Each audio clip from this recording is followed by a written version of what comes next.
에스겔 39장입니다. 이 에스겔 39장은 38장에 이어서 이 곡왕의 마지막 이 멸망에 관한 내용입니다. 근데 여기 이 말씀을 보기 전에 요한계시록 16장 보겠습니다. 요한계시록 16장 12절, 13절, 14절입니다. 이 요한계시록에 계속 나와 있는 새 사이클로 되어 있는 심판의 모습이죠. 인, 나팔, 대접. 이 마지막 대접 심판의 마지막 부분이 여기 16장인데 16장 12절에 보면은 또 여섯째 천사가 그 대접을 큰 강 유브라데에 쏟음에 강물이 말라서 동방에서 오는 왕들의 길이 예비되었더라 라고 기록합니다. 다시 얘기해서 유브라데 강이 말라버리니까 동방에 있던 왕들이 이제 공격하러 온다는 얘기죠. 이 마르게 하는 것, 강을 마르게 하는 것은 하나님의 역사입니다. 그래서 다시 얘기해서 하나님이 그렇게 지금 불러들이신다고 봐야 됩니다. 13절 보면은 또 내가 보매 개구리 같은 새 더러운 영이 용의 입과 짐승의 입과 거짓 선지자의 입에서 나오니라고 얘기해서 이 사탄의 무리들의 영이 악한 영이 지금 계속 나옵니다. 그리고 실제적으로 14절 그들은 귀신의 영이라 이적을 행하여 온 천하 왕들에게 가서 하나님 곧 전능하신 이의 큰 날에 있을 전쟁을 위하여 그들을 모으더라 라고 기록합니다. 분명 이 악한 영들이 지금 지상에 있는 왕들을 전부 다 자기 세력으로 불러들여서 하나님을 대적하여 지금 전쟁을 하죠. 16절 보십시오. 새 영이 히브리어로 아마겟돈이라 하는 곳으로 왕들을 모으더라. 이 마지막 전쟁하기 위해서 이 사탄이 땅에서 올라오는 짐승, 바다에서 올라오는 짐승, 그 새 영이 더러운 영이 다 모아서 이 세상에 있는 이 모든 왕들을 모아 하나님과 마지막 전쟁을 하려고 자기들이 생각하기에는 마지막 전쟁을 준비하고 있습니다. 이 모습이 마치 이 에스겔 39장의 모습과 굉장히 흡사합니다. 그런데 오늘 여기 39장에 보면은 하나님이 먼저 이 선포를 하십니다. 1절에 고가 내가 너를 대적하리라 1절에 2절에 너를 돌이켜서 이끌고 북쪽 끝에서부터 나와서 이스라엘 산 위에 이르러 라고 말씀합니다. 다시 얘기해서 지금 세상적으로 보면은 하나님을 대적하는 무리들이 자기들이 하나님을 공격하기 위해서 지금 모아서 이스라엘 산으로 올라오는 것처럼 보입니다. 그런데 이 말씀을 이 1절과 2절을 보면은 하나님이 행하시는 것이죠. 여기 프린트물을 잠깐 보시겠습니다. 먼저 1절에서부터 7절까지 제가 하나님의 선전포고라고 이렇게 기록을 했습니다. 하나님께서 조치를 하십니다. 하나님을 대적하는 무리들이 이 세상에 있는 하나님의 백성을 공격하는 것처럼 보이는데 근데 그것은 실은 하나님이 섭리하신다는 것을 말씀합니다. 하나님이 선제 조치를 하신다는 얘기죠. 근데 그것은 그 악한 영이 도대체 자기가 항거할 수 없는 조치입니다. 그러니까 불가항력적인 선제적인 하나님의 조치죠. 그것이 바로 2절입니다. 너를 돌이켜서 이끌고 북쪽 끝에서부터 나와서 이스라엘 산 위에 이르리라 라고 지금 하나님이 아예 선포를 딱 하십니다. 이것은 뭐냐면은 지금 이 곡왕이 세운 작전 계획입니다. 지금 작전 계획을 하나님이 먼저 하나님의 말씀으로 지금 선포를 해버립니다. 사실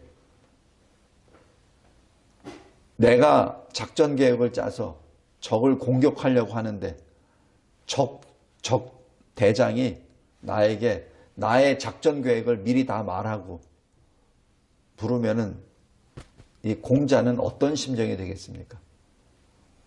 내가 뭘 기습 공격하려고 몰래 상대가 계획하지도 못하고 예측하지도 못한 것을 내가 계획을 짜서 공격하려고 딱 준비하고 있는데 적이 그대로 내 말을 그대로 공개적으로 해버렸을 때는 나는 어떻게 되죠? 주눅이 들어버립니다. 나의 공격 작전 계획이 다 노출됐다는 그 뜻이죠. 근데 그뿐만 아니라 여기 1절, 2절에서 보면은 하나님이 말씀합니다. 내가 너를 대적하리라. 사실 이것으로 상황이 끝난 것입니다. 이 사실 자체를 에스겔 선지자가 듣고 지금 고객에게 가서 선포하는 것이죠. 그리고 그것은 동시에 이스라엘 백성들에게 또한 선포하는 것이죠. 그래서 이스라엘 백성들에게는 그것이 위로가 되고 소망이 됩니다. 그러나 이스라엘을 공격하는 그 무리들에게는 사실 두려움이 되죠. 그런데 오늘 여기 39장에 제일 큰 질문이 하나 있습니다. 왜 하나님께서는 이러한 말씀을 먼저 하셨습니까? 왜?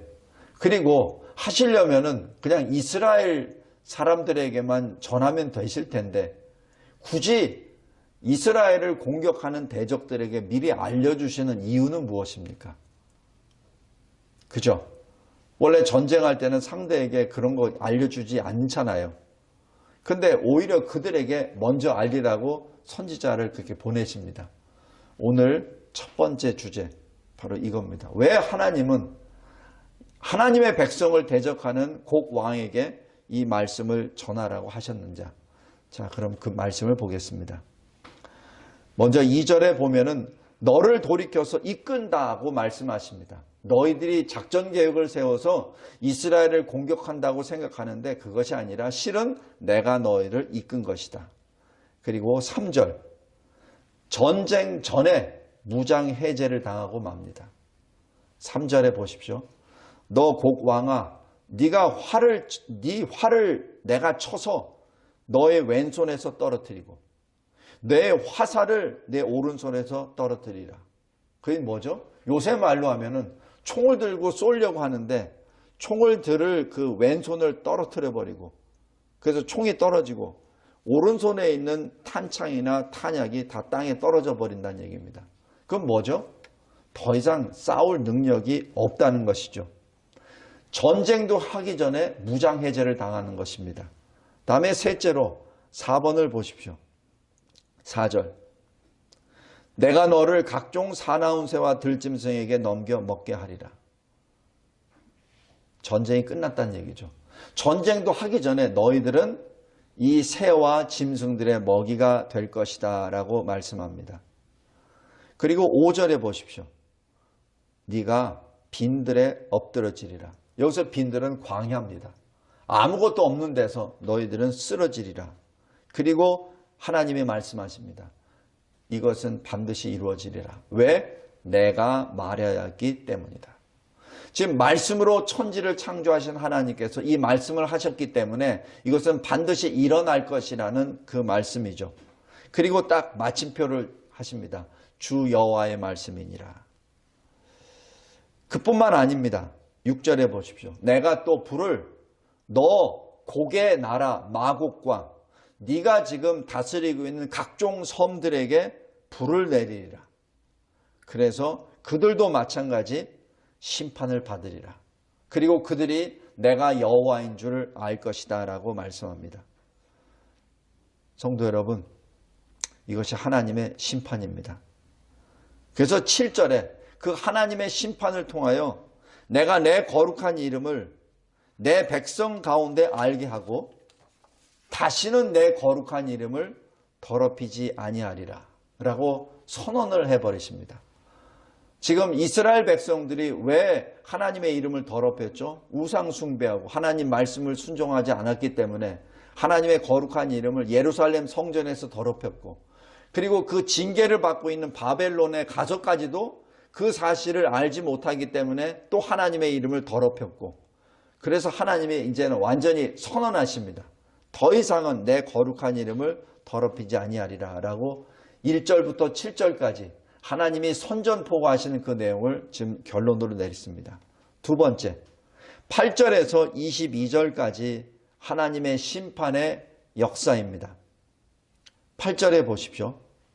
그날이 와서 이루어지리니 내가 말한 그날이 이날이라 라고 말씀하며 이 마지막 그때 심판의 날의 모습을 쭉 설명하여 주십니다.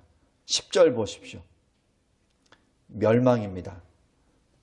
그런데 어떻게 멸망하냐면 너희들이 가지고 있는 무기로 불을 태우리라.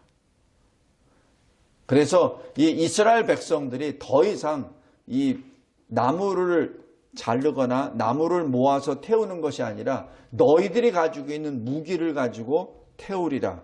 그것을 7년 동안 태우리라. 여기 7이라는 숫자는 완전수를 또한 의미합니다. 그리고 두 번째 13절 16절입니다.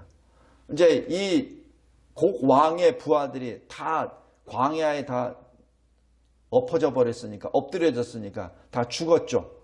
그것을 그 이스라엘 백성들이 매장을 합니다. 그래서 그 매장을 통하여 하나님의 영광을 나타내리라라고 말씀합니다. 여기 프린트물 큰 2번의 나를 보시기 바랍니다. 이 매장이라고 하는 그 뜻은 적군이 다 죽었다는 것을 의미하고, 그리고 이스라엘 백성들이 그 적군의 시체를 땅에 묻는다는 것을 의미하죠. 그것은 바로 심판과 구원의 역사를 의미합니다. 곡 왕에게는 심판이지만 이스라엘 백성에게는 구원이요. 그리고 이스라엘 백성들은 매장을 통하여 정결케 합니다. 그 땅을 정결케 하며 개혁을 단행하게 하죠. 그리고 여기 19절에서 20절까지 말씀을 보면 내가 너희를 위하여 예비한 잔치의 기름을 너희가 배불리 먹으며 그 피를 취하도록 마시리라 라고 얘기해서 바로 새와 들짐승에게 그렇게 명령을 하십니다. 이 일들은 어떻게 된 것이죠? 실은 이 하나님을 대적하는 왕이 이스라엘 백성들에게 그렇게 했습니다. 시편 79편 2절에 그들이 주의 종들의 시체를 공중의 새에게 밥으로 주의 성도들의 육체를 땅의 짐승에게 주며라고 기록합니다. 그리고 요한계시록 이 10장에서도 마찬가지 끝까지 남은 주의 증인들을 이렇게 처참하게 짐승의 세력들이 또한 죽입니다. 그들이 행한 그대로 하나님을 대적한 이 곡 왕의 무리들을 전부 다 그렇게 공중의 새의 밥과 들에 있는 짐승의 밥으로 만들어 버립니다. 그리고 27절 이러한 모든 것을 통하여 하나님의 거룩을 나타내리라 라고 말씀합니다. 이것이 지금 이 하나님이 행하시는 심판의 모습입니다. 그리고 세 번째 23절부터 29절까지 이스라엘에 향한 하나님의 구원의 역사입니다. 여기서 23절부터 이제 설명이 또 나옵니다. 왜 하나님의 백성을 환난 가운데 던지셨습니까? 그것이 여기 23절, 24절입니다. 왜 하나님의 백성을 이방인들에게 사로잡혀 가도록 내버려 두셨습니까? 왜 하나님이 지켜주시지 아니하시고 하나님의 얼굴을 가리셔서 하나님의 백성들이 이방인에게 끌려가서 그런 환난을 당하게 하십니까? 이유 바로 죄악입니다. 이스라엘 백성들이 범했었던 우상 숭배 죄와 그리고 그에 따르는 하나님의 은혜를 저버린 배도의 죄 때문에 그렇습니다. 사람들이 이렇게 볼 수 있어요. 하나님의 백성들이 저렇게 바벨론의 포로로 끌려갔다는 얘기를 듣고 하나님이 능력이 없어서 그렇구나 이렇게 생각할 수도 있습니다. 그러나 하나님이 분명히 23절, 24절에 말씀합니다. 내가 능력이 없어서가 아니라 내 앞에서 그들이 범죄하였기 때문에 내가 그렇게 했다라고 말씀합니다. 성도 여러분, 출애굽기 34장 7절에 죄에 대한 벌에 대해서는 예외가 없습니다. 특별히 자기 백성이라고 하여 자기 백성이 범한 죄에 대한, 죄악에 대한 벌을 감해 주시지 않습니다. 분명히 하나님께서는 그 죄악에 대한 벌은 반드시 물으십니다. 두 번째 질문. 왜 하필 하나님은 자기 백성을 이방인의 손에 넘기셨습니까? 라는 그 질문입니다. 그 말씀은 25절, 26절입니다. 내 거룩한 이름을 위하여 그들을 돌아오게 하리라. 사랑을 베풀지리라. 그리고 내게 범한 죄를 뉘우치리니 라고 기록합니다. 다시 무엇을 말하죠? 지금 이방인에게 끌려가서 환난을 당함으로 말미암아 하나님 앞에 범죄한 사실을 철저하게 회개케 하시고, 그리고 그들로부터 구원을 통하여 우리의 하나님은 오직 유일하신 여호와 하나님이라는 것을 깨닫게 하는 바로 회개죠. 바로 회개와 개혁을 위하여 하나님께서는 자기 백성을 이방인 손에 넘기신 것입니다. 그런데 왜 하나님은 지금 이스라엘을 다시 건져내 주십니까? 그 이유는 이스라엘이 회개하였기 때문에 그렇습니다. 26절 마지막 보십시오. 부끄러움을 품고 내게 범죄한 죄를 뉘우치리니.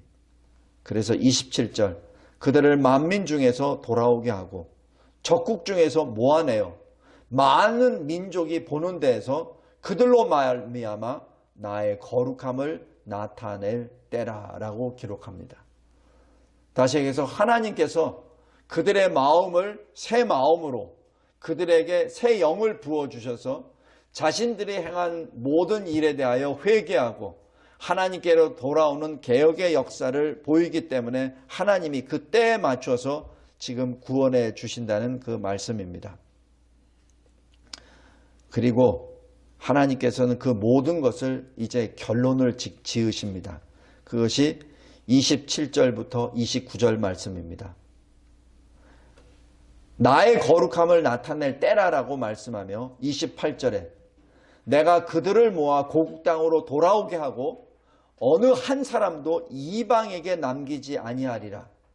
그리고 29절 다시는 내 얼굴을 그들에게 가리지 아니하리니 이는 내가 내 영을 이스라엘 족속에게 쏟았음이라 라고 기록합니다. 하나님의 영을 이스라엘 백성들에게 쏟았기 때문에 더 이상은 악한 길로 걷지 못하도록 하나님께서 근원적으로 지금 역사하신다는 것이죠. 성도 여러분, 이것이 여기 에스겔 39장의 모든 개요입니다. 여기서 다시 질문으로 돌아가겠습니다. 왜 하나님은 이스라엘을 구원해 내시면서 왜 심판의 대상인 곡 왕에게 그 심판의 말씀을 왜 주셨습니까? 심판과 구원은 동시에 이루어집니다. 출애굽기 6장 6절에 바로의 이 밑에서 환난을 겪고 있는 이스라엘 백성들을 구원해 내실 때 이렇게 말씀합니다.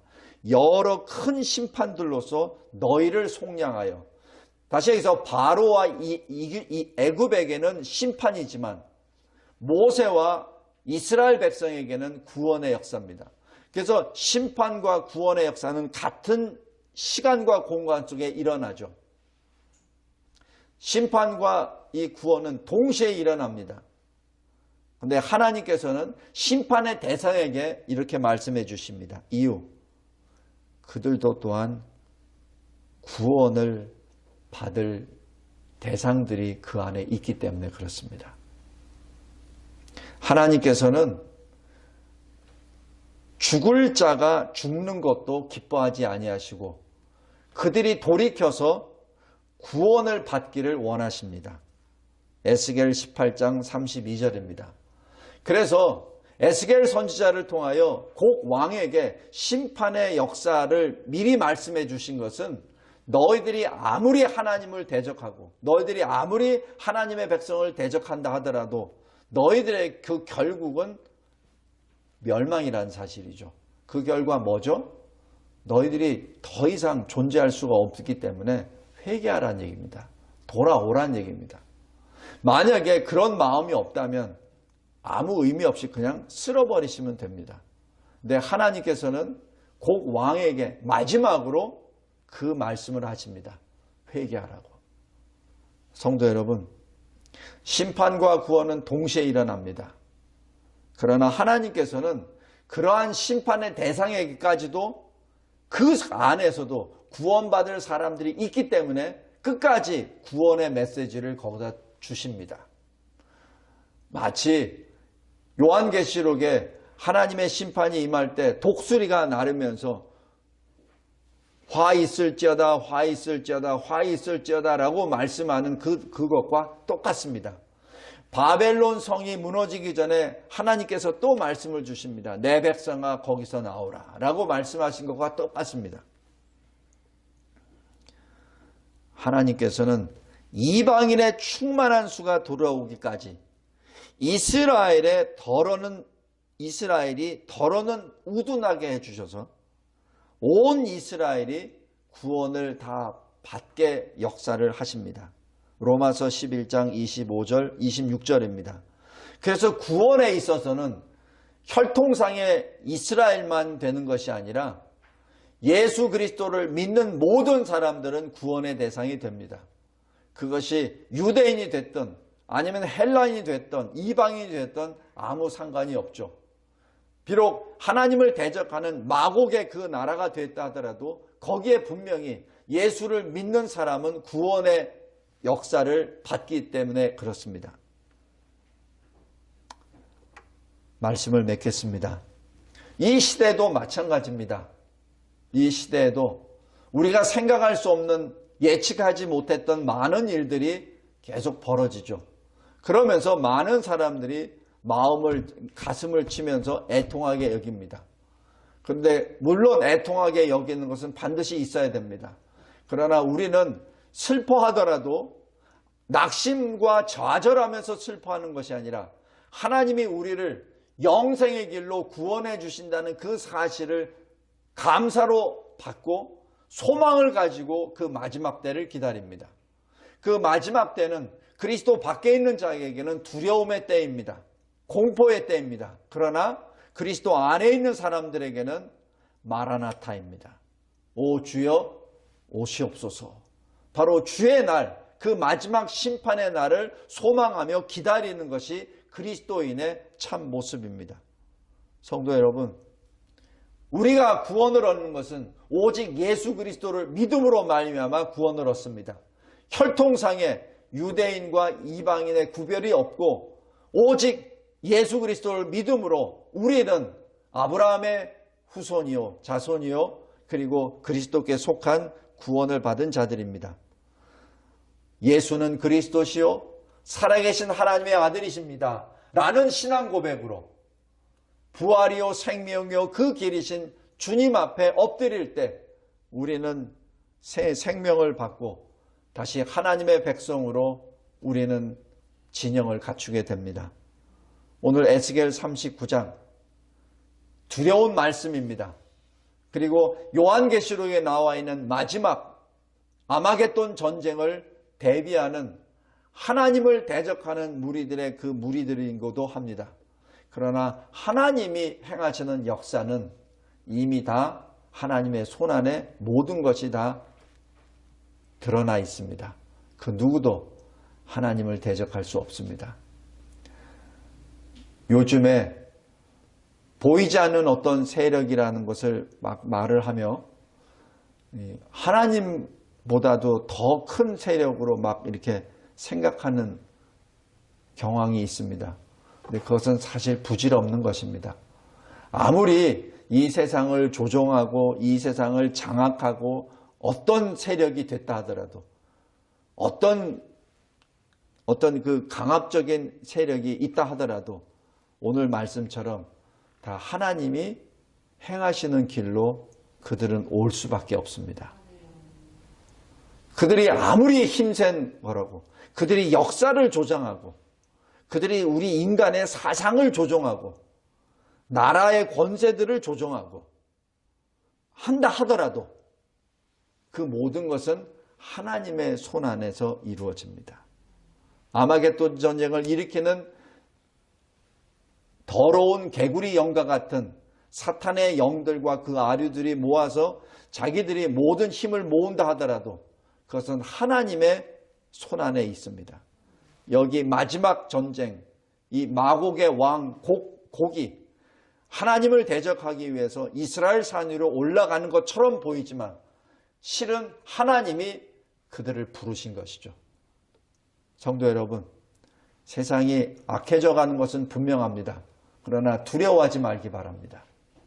악해져 가고 세상이 우리가 생각하지 못하는 방향으로 급선회하고 있다는 그 자체가 주의 날이 가까이 왔다는 것을 의미하고, 주의 날이 가까웠다는 것은 바로 우리에게 참으로 소망의 그때입니다.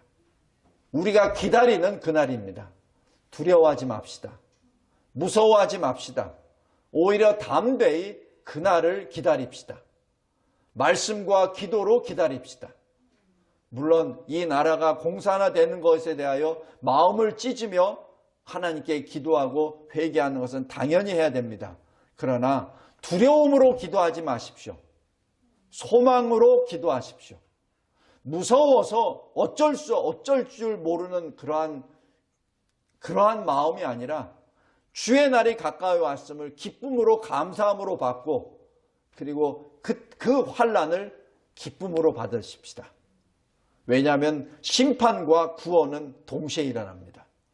그리고 그리스도 안에 있는 저와 여러분은 심판의 그 순간 우리는 구원의 옷을 입게 됩니다. 항상 기쁨으로 하나님을 찬양합시다. 기도하겠습니다. 하나님 아버지, 감사하고 감사합니다. 시대를 바라볼 때 사실 두려움이 앞선 것이 솔직한 심정입니다.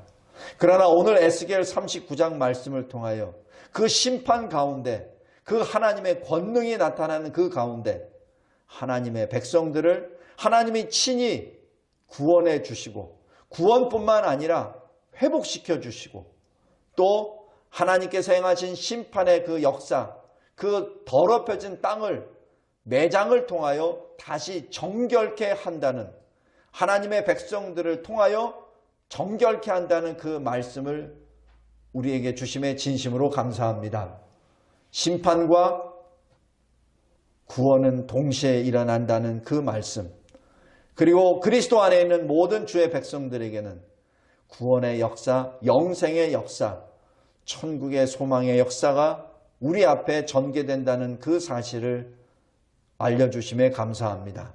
하나님, 기쁨과 감사로, 소망으로, 믿음으로 주의 큰 날을 준비하는 마라나타의 성도들이 되게 하옵소서.